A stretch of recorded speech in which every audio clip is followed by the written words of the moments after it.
সুধী দর্শক মণ্ডলী, উন্নয়নে পিকেএসএফ অনুষ্ঠানে আপনাদেরকে স্বাগত জানাচ্ছি। প্রতি পর্বে পিকেএসএফ এবং এর সহযোগী সংস্থাসমূহের কার্যক্রম সম্পর্কে আলোচনা করে থাকি। আজ আমরা আলোচনা করব সমন্বিত সবজি চাষ সম্পর্কে। আর এই আলোচনায় আমাদের সাথে উপস্থিত রয়েছেন বাংলাদেশ সরকারের প্রাক্তন মুখ্য সচিব, পল্লী কর্মসহায়ক ফাউন্ডেশনের সম্মানিত ব্যবস্থাপনা পরিচালক জনাব মোহাম্মদ আব্দুল করিম, এবং আমাদের সাথে আরও রয়েছেন সোসাইটি ফর ডেভেলপমেন্ট ইনিশিয়েটিভের নির্বাহী পরিচালক জনাব শামসুল হক। আপনাদের উভয়কে স্বাগত জানাচ্ছি। সুধী মণ্ডলী, যুগ যুগ ধরে বাংলাদেশে খাদ্য নিরাপত্তা বিধানে যে খাতটি অগ্রণী ভূমিকা পালন করছে তা হলো কৃষি খাত। কৃষি এখনও দেশের অর্থনীতির মূল ভিত। আর এই কৃষি ব্যবস্থার একটি উল্লেখযোগ্য খাত হলো সবজি উৎপাদন। রাজধানী ঢাকার ধামরাই উপজেলা ও মানিকগঞ্জ জেলার সদর উপজেলায় পিকেএসএফ তাদের সহযোগী সংস্থার মাধ্যমে সমন্বিত সবজি চাষে কৃষকদের উপযুক্ত পুঁজি, প্রশিক্ষণ ও প্রযুক্তি সহ নানা ধরনের সহযোগিতা প্রদান করে আসছে। দর্শক মণ্ডলী, এরই উপর একটি প্রতিবেদন দেখার আমন্ত্রণ জানাচ্ছি।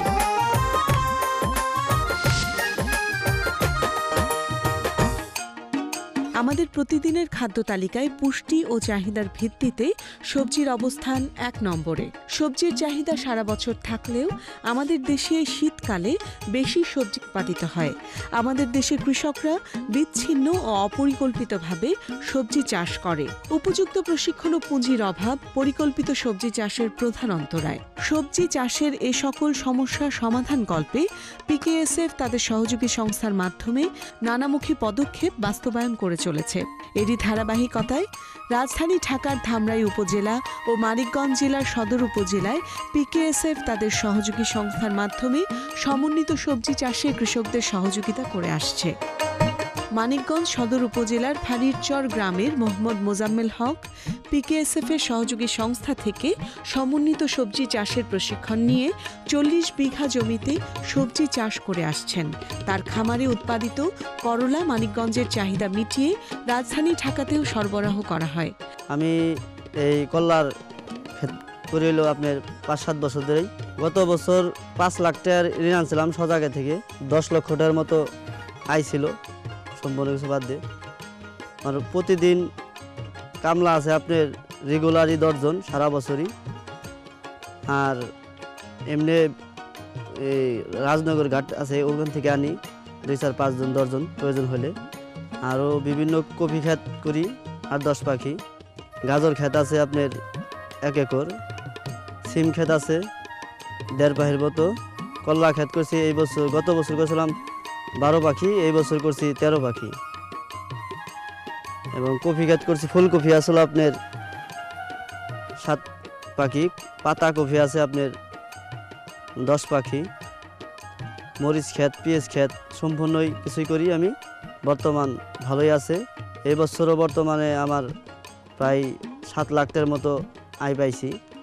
আমি এই বছর সবাই ৩ লক্ষ টাকা আনছি। আইনা এই যে এই কল্লা ক্ষেত চাষ করছি আপনার, এই বছরও আপনার ৭ লাখ টাকার মতো বিক্রি করছি। সজাগে ৩ লাখ দিয়ে দিছি। আরও যা আছে মনে করেন যে আরও ৫-৭ লাখ টাকা বিক্রি করতে পারবো। করলার পাশাপাশি শীতকালীন সবজি ফুলকপি ও বাঁধাকপির উৎপাদনও আশানুরূপ হয়েছে। এই খামার থেকে এবছর লাউ বিক্রি করেও বেশ আয় করেছেন তিনি। তার খামারে ১০ জন কর্মী সারা বছর কাজ করে জীবিকা নির্বাহ করে এবং আরও বেশ কিছু কর্মী খণ্ডকালীন কাজ করে বেশ আয় করছে। এই কৃষি কাজ করি, মোজাম্মেলের কল্লা খেতে কাজ করে আমি ৩০০ টাকা হাজিরা পাই আমি সংসারে চালাই, পোলাহনে লেখাপড়া করি, আমার সংসার ভালোই চলে। তার খামারে উৎপাদিত গাজর এবছর ১,৫০,০০০ টাকায় অগ্রিম বিক্রি হয়েছে। এই খামারে পিকেএসএফ এর সহযোগী সংস্থা আর্থিক ও কারিগরি সহায়তা করায় এটি লাভজনক খামারে পরিণত হয়েছে। এই খামারের পুঁজি বাবদ গত বছর ৫ লক্ষ টাকা সহায়তা নিয়ে চাষ শুরু করে সবজি বিক্রির টাকা থেকে ঋণ পরিশোধ করেও বেশ আয় করেন তিনি। আর তাই এবছর নিজের কিছু পুঁজি থাকায় ৪০ বিঘা জমিতে সবজি চাষ করতে মাত্র ৩ লক্ষ টাকা পিকেএসএফ এর সহযোগী সংস্থা থেকে গ্রহণ করেছেন। তিনি আশা করেছেন উৎপাদন খরচ ও ঋণের টাকা পরিশোধ করার পরও তার বেশ আয় থাকবে। মোহাম্মদ মোজাম্মেল হক পিকেএসএফ এর সহযোগী সংস্থার সহায়তায় সমন্বিত সবজি চাষ করে শুধু আর্থিকভাবে লাভবানই হচ্ছেন না, তার পাশাপাশি নিজস্ব পুঁজিতে চাষ করার সচ্ছলতাও অর্জন করছেন।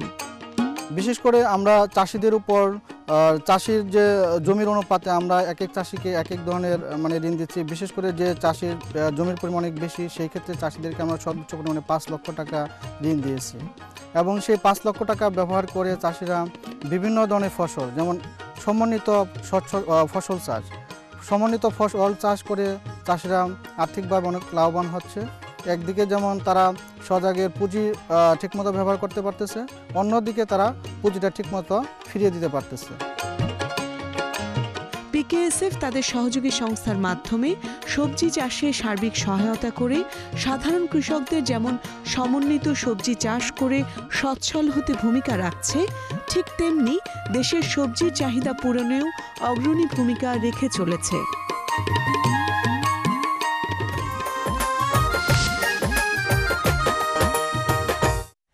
শুধু দর্শক মণ্ডলী, সমন্বিত সবজি চাষের উপর প্রতিবেদনটি দেখলাম। আলোচনার পালা। প্রথমে আলোচনায় আমি স্যার আপনার কাছে প্রশ্ন রাখবো, সেটা হচ্ছে স্বাধীনতার পরে এদেশে সবজি উৎপাদন বেড়েছে 5 গুণ।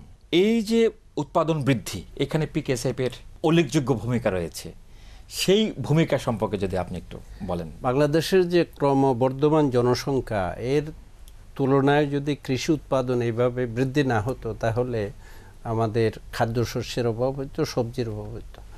কৃষি সম্প্রসারণ অধিদপ্তর সহ কৃষক এবং কৃষি বান্ধব পরিবেশের কারণে, সরকারের নীতির কারণে এবং সরকারের সাথে অন্যান্য বেসরকারি সংস্থা, সহযোগী সংস্থা, এনজিওগুলোর সহায়তায় যে সবজি উৎপাদন যেটা বৃদ্ধি পেয়েছে, এটাকে একটি বিপ্লব বলা যায়। এক্ষেত্রে পিকেএসএফ একটি উদ্ভাবনীমূলক প্রতিষ্ঠান, যেটা ক্ষুদ্র ঋণ দিয়ে কাজ শুরু করলেও বর্তমানে আপনার ঋণ সহযোগিতা, কারিগরি সহযোগিতা, আপনার সচেতনতা বৃদ্ধি ইত্যাদি প্রাতিষ্ঠানিক সহযোগিতা, সকল প্রকার সমন্বিত প্রচেষ্টার মাধ্যমে কৃষি উৎপাদন বৃদ্ধির জন্য এবং বিশেষ করে সমন্বিত সবজি উৎপাদন বৃদ্ধি করে যাতে দেশের আমিষের চাহিদা মেটানো যায়, সে লক্ষ্যে কাজ করেছে এবং আমি বলবো পিকেএসএফ বহুলাংশে সফল হয়েছে।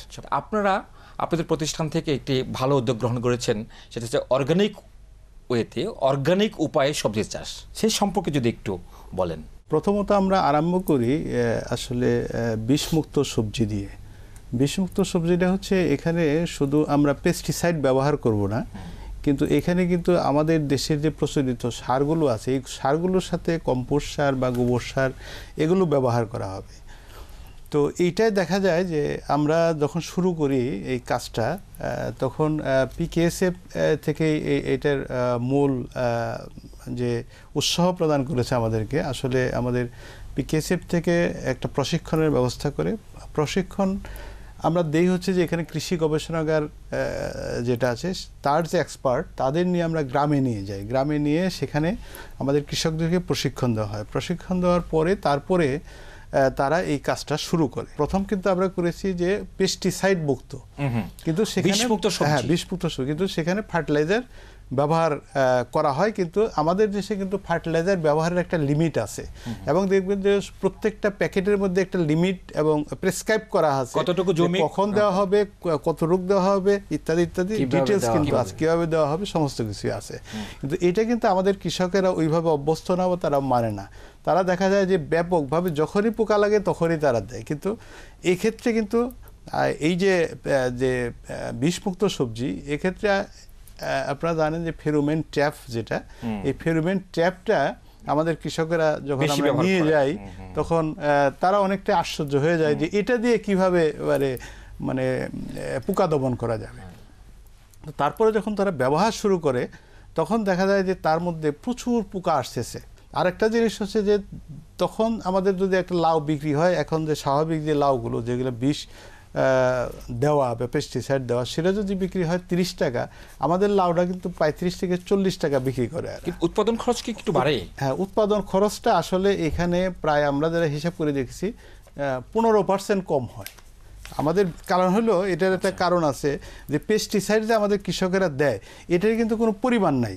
যখন তখন তারা পেস্টিসাইড দিয়েছে এবং যখন তখন তারা এই যে তার লেবার কস্টটা সে হয়তো 2 দিন পর পরই পেস্টিসাইড দিচ্ছে এবং পেস্টিসাইডের পরিমাণটা কিন্তু অনেক বেশি, এটার কিন্তু কোনো লিমিট নাই। কিন্তু আমাদের ফেরোমেন ফাঁদ যেটা এটা কিন্তু খুবই কষ্ট কম, অনলি 35 টাকা একটা লিউর দাম, আর হচ্ছে যে টোটাল খরচটাই হচ্ছে 105 টাকা পরে একটা লিউ, তো 1 ডেসিমালে একটা দিলেই হয়। আচ্ছা, তো সেক্ষেত্রে এইটা 100 টাকা দিয়েই আমরা সারা বছর এটা কিন্তু পরেও আবার ব্যবহার করা যায়। তার মানে উৎপাদন খরচ কম, উৎপাদন খরচ কম, আবার বেশি দামে বিক্রি হচ্ছে, বেশি দামে বিক্রি এবং হচ্ছে। স্বাস্থ্যসম্মত। শুধু বেশি দামে না, এখানে এই যে পচনটা, তো এইটা 30টা লাউয়ের দাম আপনি ধরেন কত করে, 40 টাকা। তো এইটাও তো একটা তাদের প্রফিট আর কি। এই যে অপচয়টা রোধ করা বা এই যে পচনটা রোধ করা, এই লাভটাও কিন্তু তারা পাচ্ছে আর কি। এই যে যন্ত্রটা ফেরোমন ট্র্যাপটা, এইটা পাওয়ার ক্ষেত্রে আপনারা কি সহযোগিতা করেন? অর্থাৎ আপনারা কি এটা বানান নাকি কোথাও থেকে? না, এটা আমরা বানাই না, এটা একটা কোম্পানি আছে ওরা এটা বানায়।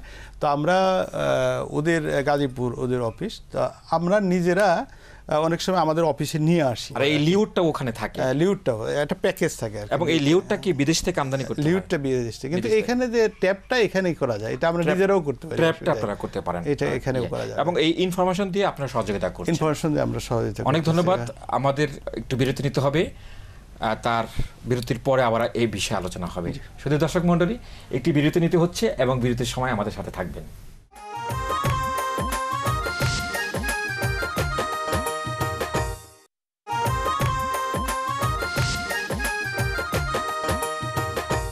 শুধু দর্শক মণ্ডলী, বিরতির সময় এবং এখন আমাদের সাথে থাকার জন্য ধন্যবাদ। বিরতিতে যাওয়ার পূর্বে আমরা আলোচনা করছিলাম সমন্বিত সবজি চাষ সম্পর্কে। স্যার, সমন্বিত সবজি চাষের গুরুত্বটা কি বা এর সম্ভাবনাই বা কি? ধন্যবাদ। পল্লী কর্মসহায়ক ফাউন্ডেশন সামগ্রিক দারিদ্র্য বিমোচন এবং কৃষকের দরিদ্র জনগোষ্ঠীর কল্যাণের জন্য কাজ করে থাকে। বাংলাদেশের প্রায় 40% মানুষ এখনো যেটা কনজামশন বেসড যে খাদ্য গ্রহণ প্রক্রিয়া 2122 ক্যালোরি যে সর্বনিম্ন খাদ্য গ্রহণ করা প্রয়োজন তার নিচে রয়ে গেছে সারা দেশের প্রায় 40%। গ্রামের অবস্থা আরো ভয়াবহ, আরো একটু খারাপের দিকে। প্রায় 50% লোক সর্বনিম্ন যে ক্যালোরির প্রয়োজন এখান থেকে এর নিচে রয়ে গেছে। প্রায় আপনার 60% লোক যে সর্বনিম্ন পরিমাণ যে প্রোটিনের প্রয়োজন সেটার নিচে রয়ে গেছে। আদর্শ অবস্থা যদি, আইডিয়াল সিচুয়েশন যদি আপনি কল্পনা করেন, জনপ্রতি 200 গ্রাম সবজি গ্রহণ করা উচিত, সেখানে আমাদের লোকেরা সবজি গ্রহণ করে 35 গ্রাম মাত্র। এই যে এত উৎপাদন বৃদ্ধি হলো, এটা সত্য বিশাল জনসংখ্যার কারণে জনপ্রতি সবজির যে কনজামশন এটার পরিমাণ এখনো কম। তো পল্লী কর্মসহায়ক ফাউন্ডেশন আমাদের সহযোগী সংস্থার মাধ্যমে সমন্বিত সবজি উৎপাদন বৃদ্ধিতে সহায়তা করছে, এইভাবে যে আর্থিক সহায়তা, পুঁজি, প্রাতিষ্ঠানিক সহায়তা, প্রশিক্ষণ এবং তার সাথে সচেতনতা সৃষ্টি।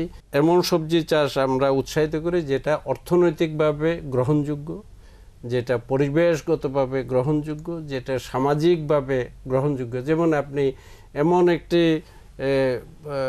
ফসল আমরা উৎপাদনে উৎসাহিত করব না যেটা সামাজিকভাবে এই দেশে গ্রহণযোগ্য নয়, কিন্তু এটা অর্থনৈতিকভাবে গ্রহণযোগ্য হতে হবে। কারণ কৃষক যদি তার উৎপাদিত সবজির মূল্য না পায় তাহলে সে সবজি উৎপাদনে উৎসাহিত হবে না এবং ভবিষ্যতে সবজি উৎপাদন করবে না। এখানে সমন্বিত সবজি উৎপাদনের ক্ষেত্রে জমির পরিমাণ একটি বিষয় কিন্তু, এবং আমরা দেখেছি ধামরাইতে আপনারা সবজি ক্ষেতের আইলে সজনা গাছ পর্যন্ত করছেন। কৃষক যখন ওই পরিমাণ জমি থাকবে না, তার ছোট্ট একটা জমি রয়েছে, সেখানেও তো এইভাবে পরিকল্পিত সবজি চাষ সম্ভব, এবং সেটা কিভাবে একটু বলেন? আমাদের সবজির সাথে যেমন কপির সাথে আমাদের লাল শাক, তারপরে পুঁই শাক, এগুলো কিন্তু একসাথে দিচ্ছে। যেমন সাথী ফসল যেটা বলি, যে কপির ডিউরেশন হচ্ছে হারভেস্টিং ডিউরেশন 3 মাস, আর স্বল্পমেয়াদী যে শাক সবজি বিভিন্ন ধরনের প্রকারের যে ছোট ইয়েগুলো আছে সেগুলোর হয়তো হারভেস্টিংয়ের ডিউরেশন হলো 40 দিন বা 45 দিন বা 30 দিনও আছে। 2-3টা ফসল কিন্তু একসাথে তারা উৎপাদন করতে পারতেছে। এতে কিন্তু মানে উৎপাদনশীলতা বাড়ার একটা অন্যতম এটা কারণ। আর আপনি সাজনা চাষের কথা যা বলেছেন, এটা সাজনাটা পুষ্টির জন্য সাজনা এবং সাজনা পাতা দুইটাই মানে চিন্তাই করা যায় না যে এটা কত ধরনের উপকার মানুষের হিউম্যান বডিতে লাগতে পারে। তারপরে হচ্ছে এটা বাণিজ্যিকভাবেও আপনি এটাকে ইয়ে করতে পারেন, কাজে সাজনার যে তেলটা এটা অত্যন্ত থিন তেল, খুব পাতলা তেল আর কি। ঘড়ি আছে, অনেক দামি ঘড়ি আছে, এই ঘড়ি মোছার জন্য কিন্তু এটা মানে ব্যবহার হয় এই সাজনার তেল। যদি এটা আমরা আমাদের দেশে তৈরি করতে পারি তাহলে বাণিজ্যিকভাবে এটা কিন্তু রপ্তানি করার প্রচুর সুযোগ সুবিধা আছে। আরেকটা প্রজেক্ট আমাদের পিকেএসের সহায়তা আছে, পুকুর পাড়ে সবজি চাষ। তো আমাদের মাছও এখানে আছে, আর বিভিন্ন ধরনের যেটা আমি বললাম ইন্টারক্রপও এখানে আছে। যেমন আমাদের দেশে ভুট্টা আছে, তো ভুট্টা হলো 2 ধরনের হয়, একটা হলো গরু বা একে খাওয়ানোর জন্য, আর একটা হলো মানুষ খাওয়ানোর জন্য। এই ভুট্টা শেষে কিন্তু আপনি বহু ধরনের স্বল্পমেয়াদী মানে এই সবজি করতে পারেন একসাথে, সাথী ফসল যেগুলো এগুলো করা যায় এবং আমাদের একই জমিতে, এবং এটা আমরা শুরু করেছি। সবজি চাষের সম্ভাবনাগুলোর কথা উনি বললেন কিছু কিছু, এখানে তো সীমাবদ্ধতাও আছে স্যার, সেই সীমাবদ্ধতার সম্পর্কে যদি আপনি স্যার একটু বলেন। আমি বরঞ্চ সম্ভাবনার কথায় বেশি বলবো, কারণ আমাদের সবজি উৎপাদন যা বেড়েছে তার আরও বেশি উৎপাদন বাড়ানো উচিত। এই কারণে যে ক্রমবর্ধমান আমাদের যে জনসংখ্যা, যেমন সেজনা গাছ, এটাকে বিশ্বের জাতিসংঘ এবং অন্যান্য সংস্থা এটাকে একটা ওয়ান্ডার ট্রি হিসেবে চিহ্নিত করেছে। সেজনার যে সবজিটা, সেজনার পাতা, সেজনার সমস্ত কিছু, ওখান থেকে যে তেল বের হয়, এটা অদ্ভুত একটি গাছ, অদ্ভুত একটি ফসল। এবং জমির পরিমাণ যেভাবে কমছে, আইলের মধ্যে সবজি চাষ জমির আইলে করতে হবে, বাঁধের মধ্যে করতে হবে, এবং আমাদের আমরা কোনো ক্রমে পরিবেশের কোনো প্রকার ক্ষতি করতে চাই না। কিন্তু এক্ষেত্রে আমাদের যেসব সীমাবদ্ধতা আছে, এখানে পুঁজির সীমাবদ্ধতা আছে, আপনার প্রশিক্ষণের সীমাবদ্ধতা আছে। সমন্বিত সবজি চাষ করলে আমরা বৈজ্ঞানিক পদ্ধতিতে যদি চাষ করি, যেটা একটু দীর্ঘমেয়াদী ফসল, তার সাথে সাথী ফসল হিসেবে একটু কম সময়ে যেটা পাওয়া যায়, এভাবে যেসব প্রযুক্তিগুলো আছে এগুলাকে যদি প্রয়োগ করা যায় তাহলে কিন্তু অনেক সহজ উপায়ে আমরা সবজির উৎপাদন বৃদ্ধি করতে পারি। সমন্বিত উপায়ে ক্রেতা পর্যায়ে, ভোক্তা পর্যায়ে আপনি কম খরচে নিরাপদ সবজি সরবরাহ করতে পারবেন। এতে করে সারা দেশে আপনার প্রোটিন সরবরাহ বৃদ্ধি পাবে, জনস্বাস্থ্যের উন্নতি হবে। আমরা যদি এই বিষমুক্ত সবজি কিনতে চাই তা কোথায় পাবো এটা? আমরা কিন্তু খুব বাল্ক এটা তৈরি করতে পারতেছি না, কারণ হলো 2টা বিষয় আছে। একটা বিষয় হলো প্রশিক্ষণ, ব্যাপক প্রশিক্ষণ, সেটা দরকার। এখানে আমাদের টোটাল যে আমাদের সবজি চাষের সাথে আছে প্রায় 1800 সদস্য আমাদের এখানে আছে। ব্যাপক প্রশিক্ষণ তো দেওয়া সম্ভব না, এটা তো আপনারা ডেমনস্ট্রেশন প্ল্যান করেছেন। না, প্রশিক্ষণ বলতে আমি বলছি যে এই যে রেপ্লিকেশন করার জন্য তাদেরকে সচেতন হবে। যেমন আমার স্যার গেছিলেন, সেখানে আমাদের একটা মেলা হয়েছিল 13 সনে, সেখানে কিন্তু ব্যাপকভাবে এটা প্রচার হয়েছে। প্রচার হওয়ার পরে দেখা গেছে আমাদের আশেপাশের গ্রামগুলো এবং আশেপাশের উপজেলার থেকে এসে কিন্তু এই বিষমুক্ত সবজি এইভাবে আস্তে আস্তে এইভাবে, এই জন্য আমি বলছি যে সচেতনতা এরকম মেলা করা বা এরকম যদি এই ধরনের কিছু যদি করা যায়, মেলায় আপনারা অংশগ্রহণ করেছেন। মেলায় আমরা, আর যেটা আমরা দেখেছি যে আমাদের এলাকা ধামরা এবং মানিকগঞ্জ, এখানে যে মার্কেটিং এর সমস্যাটা এখনো নাই, এই কারণে ওইখানে প্রচুর ফ্যাক্টরি আছে এবং প্রচুর লোকজন ঢাকায় এসে রোড দিয়ে যায়, তারাও ডিমান্ড দিয়ে আসে, আমার 20টা লাউ লাগবে, আমার 30টা লাউ লাগবে, আমার 50টা লাউ লাগবে। আমাদের এখান থেকে চেন শপ যেগুলো আছে, চেন শপে আমাদের ডিমান্ড দিয়ে আমরা দিতে পারবো না আপনাদের এখন, কারণ আমরা বাল্ক এখনো তৈরি করতে পারতেছি না, এই জন্য আমরা দিতে পারছি না। আরেকটা কথা, আমরা তো ইতিমধ্যেই আমরা শুনেছি যে স্যারও বলেছেন যে ইতিমধ্যেই পিকেএসএফ এর শ্যামলীতে একটা চেন শপ হবে, তো সেখানে বাংলাদেশের একটা টাওয়ার তৈরি করব, যেখানে আমাদের সহযোগী সংস্থার সদস্যরা যেসব পণ্য উৎপাদন করবে, কৃষি পণ্য উৎপাদন করবেন, সেগুলো আমরা বিপণনের ব্যবস্থা করব যাতে কৃষকরা যথাযথ মূল্য পান। এবং আশা করি পল্লী কর্মসংস্থান ফাউন্ডেশন এই ব্যবস্থা করবে। এই পদক্ষেপ আমরা নিচ্ছি, কারণ আমরা যে আমাদের যে সম্প্রসারণ কার্যক্রম, আমাদের যে নতুন প্রকল্প, এটার আওতায় আমরা যাতে এই কার্যক্রমগুলো হবে, এইসব কার্যক্রমগুলো ঋণ সহায়তা এবং অন্যান্য যেমন কুলিং চেন, আমরা বিজনেস ক্লাস্টার ডেভেলপ করব যাতে সহজভাবে এটা পেতে পারে সে ব্যবস্থা। ভোক্তারা, কৃষকরা যাতে তাদের পণ্য যথাযথ মূল্যে বিক্রি করতে পারে। স্যার, আপনাকে অনেক ধন্যবাদ। ধন্যবাদ জনাব শামসুল হক এই সমৃদ্ধ আলোচনায় অংশগ্রহণের জন্য। আপনাকেও ধন্যবাদ। সুধী মণ্ডলী, বাংলাদেশের প্রায় অর্ধেক মানুষ কৃষি কাজ করে। গত কয়েক দশকে কৃষি পণ্যের ব্যাপক উৎপাদন বেড়েছে। দেশের মোট জনশক্তির কৃষি খাতে নিয়োজিত 47%। কৃষির উন্নয়ন ছাড়া দেশের সার্বিক অর্থনৈতিক উন্নয়ন সম্ভব নয়। কৃষি খাতে পিকেএসএফ এর সহযোগিতা মানুষের দরিদ্র অবস্থা দূর করার পাশাপাশি মানব মর্যাদা প্রতিষ্ঠায় অগ্রণী ভূমিকা রাখছে। মানব মর্যাদার প্রতিষ্ঠায় পিকেএসএফ এর কর্মপ্রয়াস ভবিষ্যতেও অব্যাহত থাকবে সে প্রত্যাশায় আজকের অনুষ্ঠান শেষ করছি। আগামী অনুষ্ঠান দেখার আমন্ত্রণ রইল।